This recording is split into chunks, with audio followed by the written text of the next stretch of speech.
Hello friends, मैं Shiv car आपका फिर से स्वागत करता हूं आपके अपने चैनल कार गुरुजी में। और आज मैं ये वीडियो लेके आया हूं। टोटली जो वीडियो रहने वाला है वो रहने वाला है भारत एनकैप के ऊपर।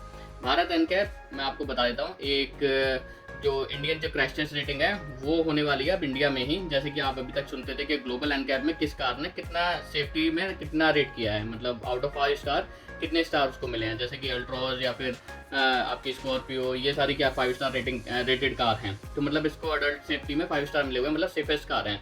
तो ऐसे ही हर कार को रेटिंग मिली हुई है, किसी को 2 स्टार, किसी को 3 स्टार। तो ये क्या है कि क्रैश टेस्ट रेटिंग होती है। इसमें क्या होता है कि कार्स को मतलब उनका इम्पैक्ट होता है, मतलब उनको क्रैश कराया जाता है। जैसे कि जो फ्रंट से होता है वो 60 kmpl की स्पीड से होता है, किलोमीटर पर आवर की स्पीड से, और साइड से फिर उसको 50 किलोमीटर पर आवर की स्पीड से हिट कराया जाता है। फिर पोल में इम्पैक्ट होता है 29 किलोमीटर पर आवर की स्पीड से। तो ऐसे 3 स्टेजेस होती हैं जिसमें कार को क्रैश किया जाता है, फ्रंट से, साइड से और पोल में। तो इस तरीके से इसकी जो क्रैश टेस्ट रेटिंग है वो निकल के आती है कि मतलब किस कार ने कितना इम्पैक्ट अंदर तक ले गई है, मतलब किसने झेल लिया ज़्यादा और पैसेंजर सेफ रहे। तो इस हिसाब से उसको सेफ्टी रेटिंग दी जाती है। तो Bharat new car assessment programme, तो ये होने वाला है कि अब जितनी भी कार इंडिया में आएंगी वो इंडिया में ही क्रैश टेस्ट रेटिंग होगी, उनकी असेस होंगी।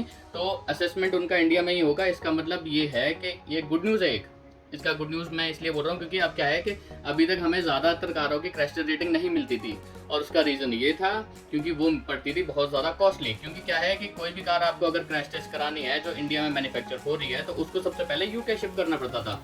और यूके शिप करने के लिए ये नहीं है कि क्रैश टेस्ट रेटिंग आपको सिर्फ एक कार को आपको भेजना है और उसी में सारे टेस्ट हो जाएंगे। तो आपको 3 से 4 कार्स भेजनी होती थी, और वो भी जो मैन्युफैक्चरर है उसी को अपने खर्चे पे शिप करा के यूके भेजनी है। यूके भेजने के बाद जितना भी उसमें मैन पावर या फिर उनके जो इक्विपमेंट्स हैं या फिर ट्रांसपोर्टेशन का खर्चा है, सारा खर्चा मैन्युफैक्चरर को ही बेयर करना पड़ता था। तो जिसकी कॉस्ट काफ़ी मतलब करोड़ों में आ जाती थी, मतलब 1-2 करोड़ 3 करोड़ तक भी जाती थी, जितना मुझे सुनने में आया है या मैंने पढ़ा है। तो जो कि एक बहुत ही ज़्यादा बड़ा एक्सपेंस हो जाता था। मतलब सोचिए कि अगर कोई 5-7 लाख की गाड़ी है जिसके ऊपर उसको क्रैश टेस्ट रेटिंग उसकी निकालने के लिए उनको वो गाड़ी भेजनी पड़ती थी 2-3 करोड़ का खर्चा करके। तो इसकी वजह से उसकी कॉस्ट भी ज़्यादा बढ़ जाती थी। जैसे जिसकी क्रैश टेस्ट रेटिंग आ गई है तो उसकी ऑब्वियस सी बात है कि जो जिस कार पे मैन्युफैक्चरर अगर खर्चा कर रहा है क्रैश टेस्ट रेटिंग लाने के लिए, तो उसका जो खर्चा है वो भी उसी कार से भरा जाएगा। तो मतलब उसके जो प्राइस है कहीं ना कहीं वो इम्पैक्ट होंगे इस क्रैश टेस्ट रेटिंग के हिसाब से। बट अब ये जो भारत एनकैप आ गया है, थैंक्स टू नितिन गडकरी जी जिन्होंने ये इनिशिएटिव लिया।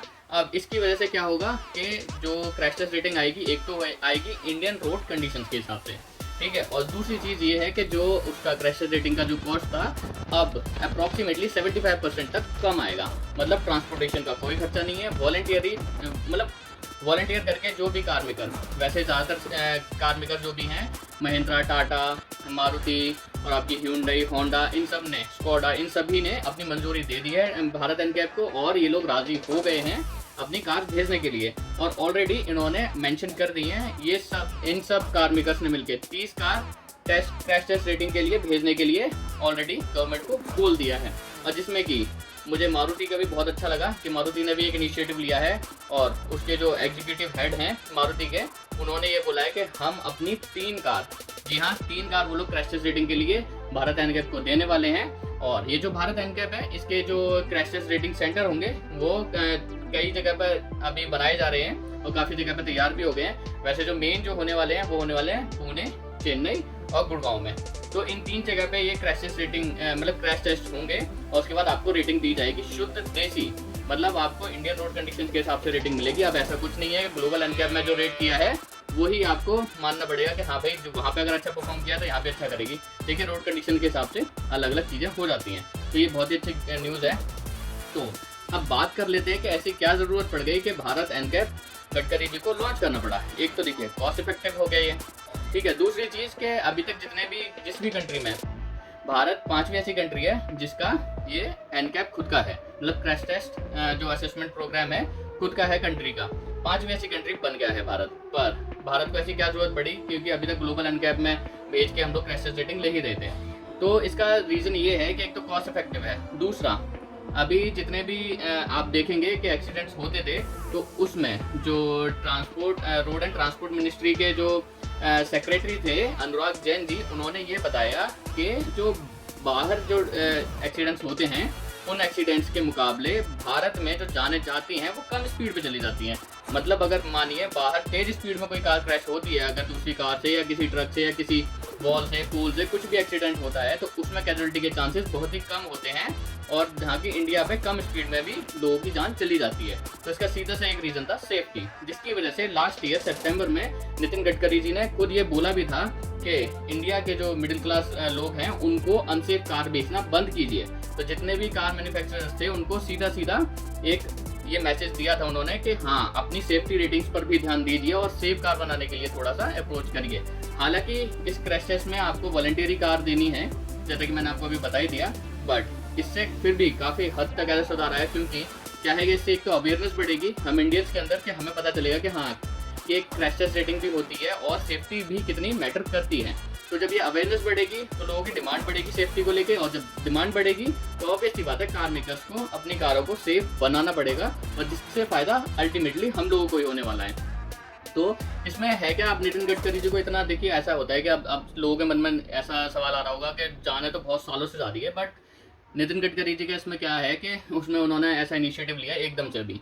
तो इसमें हो क्या रहा था कि जितने भी एक्सीडेंट्स होते थे उसमें जो डेथ हो रही थी, कैजुअलिटीज हो रही थी, उसमें ज़्यादातर यंगस्टर्स थे, और यंगस्टर्स मतलब इकोनॉमी पे इम्पैक्ट।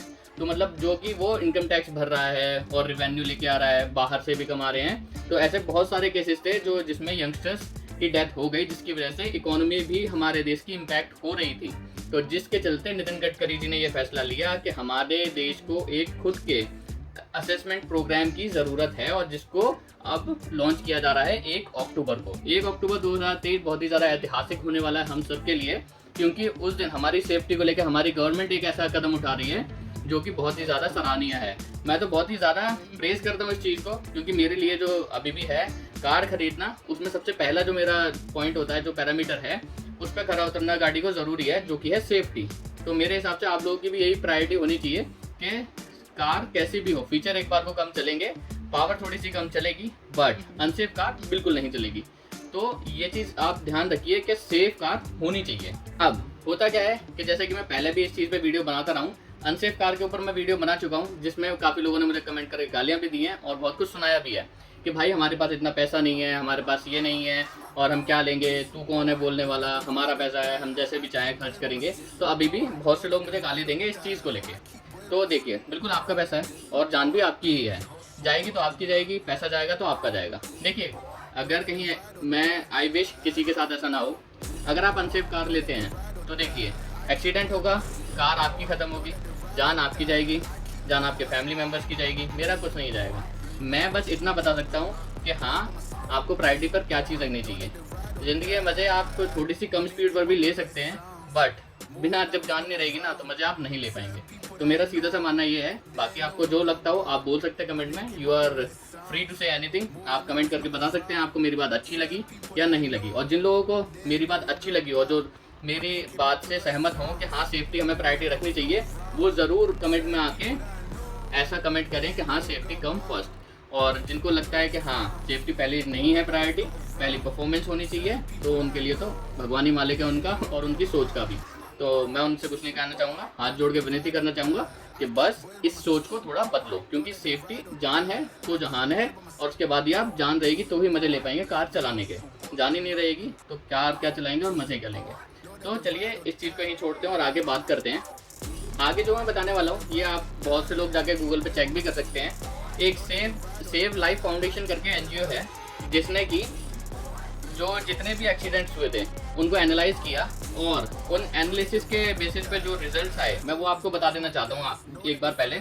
फिर उसके बाद आप जो भी कार लेना चाहते हैं वो आप कार ले सकते हैं, चॉइस आपकी रहेगी। बट इंडिया में जितने भी एक्सीडेंट हुए उनमें से कुछ उन्होंने एक्सीडेंट्स को उठाया और उनको एनालाइज किया, और एनालाइज करने के बाद जो डेटा निकल के आया वो ये निकल के आया था कि 66% जो एक्सीडेंट हुए थे उन केसेस में जो इम्पैक्ट था वो इम्पैक्ट अंदर कैबिन तक आ गया। मतलब कार इतनी ज़्यादा अनसेफ है, उनकी बिल्ड क्वालिटी, उनकी अगर मैं बेसिक स्ट्रक्चर बोलूँ वो इतना ज़्यादा कमज़ोर था कि जो भी इम्पैक्ट हुआ वो अंदर कैबिन तक आ गया, जिसकी वजह से लोगों की जान ज़्यादा गई।